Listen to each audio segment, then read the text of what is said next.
औद्योगिक सुरक्षा के बड़े बड़े दावों के बीच एक बार फिर सिस्टम की पोल खुल गई है। वेदांता पावर प्लांट में हुए भीषण हादसे ने 25 जिंदगियां निगल ली और पीछे छोड़ गया मातम, चीखे और कई बड़े सवाल।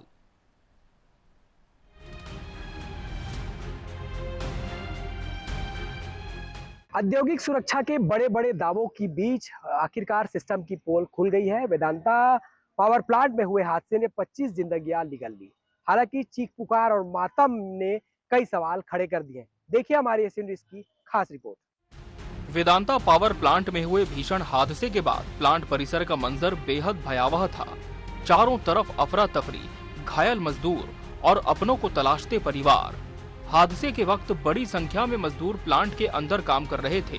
तभी अचानक जोरदार धमाका हुआ और देखते ही देखते पूरा इलाका धुएं और मलबे से भर गया।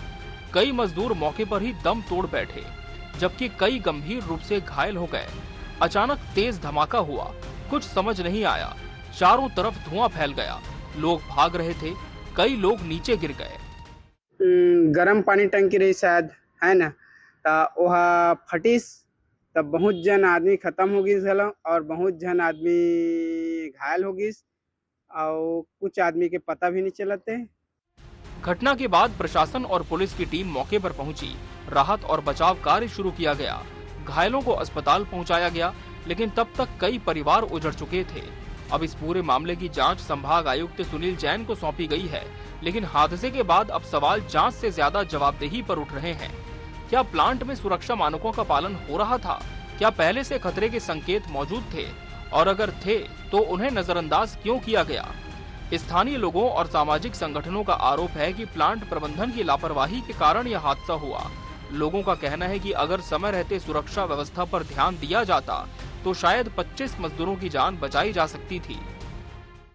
जहाँ भी ऐसे प्लांट बनते हैं वहाँ इस तरह के हादसे होते ही हैं, क्योंकि मैं खुद भू विस्थापित हूँ सीपत एनटीपीसी का, और वहाँ पे भी इसी तरह के हादसे होते रहते हैं।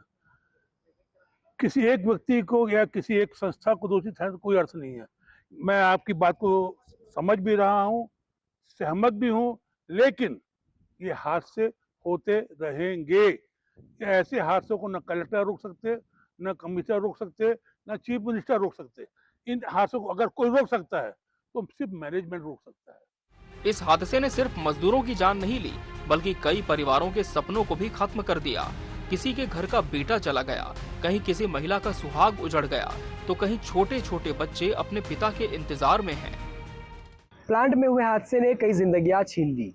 इस पूरे मामले पर सवाल यही है कि क्या समय रहते इस घटना को रोका जा सकता था या फिर सुरक्षा मानकों की अनदेखी की गई? अगर अनदेखी की गई तो उन जिम्मेदारों पर आखिरकार कार्रवाई क्यों नहीं की गई? इस तरीके के सवाल जो है अब भी खड़े हो रहे हैं। संभाग आयुक्त सुनील जैन के मुताबिक सरकार द्वारा तय बिंदुओं के आधार पर पूरे मामले की जांच की जा रही है। प्रबंधन से पूछताछ की जा रही है, तकनीकी पहलुओं की भी जांच हो रही है और रिपोर्ट तैयार की जा रही है। अभी जांच प्रक्रिया अधीन है और कब तक रिपोर्ट आएगी इसको बताया जाना संभव नहीं। सर किन बिंदुओं पर उसमें जांच की जा रही है? सर क्या कुछ बिंदु तय किए गए? शासन ने जो बिंदु निर्धारित किए उसी बिंदुओं पर जांच की जा रही है। देश में औद्योगिक सुरक्षा को लेकर बड़े बड़े दावे किए जाते हैं, लेकिन हर बड़े हादसे के बाद वही सवाल फिर सामने खड़े हो जाते हैं। आखिर मजदूरों की सुरक्षा की जिम्मेदारी किसकी है? क्या कंपनियों के लिए मुनाफा मजदूरों की जिंदगी से ज्यादा अहम हो गया है? अब पूरे प्रदेश की नजर जांच रिपोर्ट पर टिकी है, क्योंकि सवाल सिर्फ 25 मौतों का नहीं, बल्कि उन जिम्मेदार लोगों का भी है जिनकी लापरवाही ने कई घरों को हमेशा के लिए उजाड़ दिया।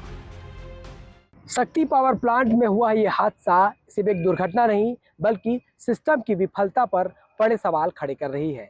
अब देखना होगा कि इस पूरे मामले पर क्या कार्रवाई होती है या फिर ये मामला भी फाइलों में दबकर रह जाएगा। बिलासपुर से प्रकाश राव, एशियन न्यूज।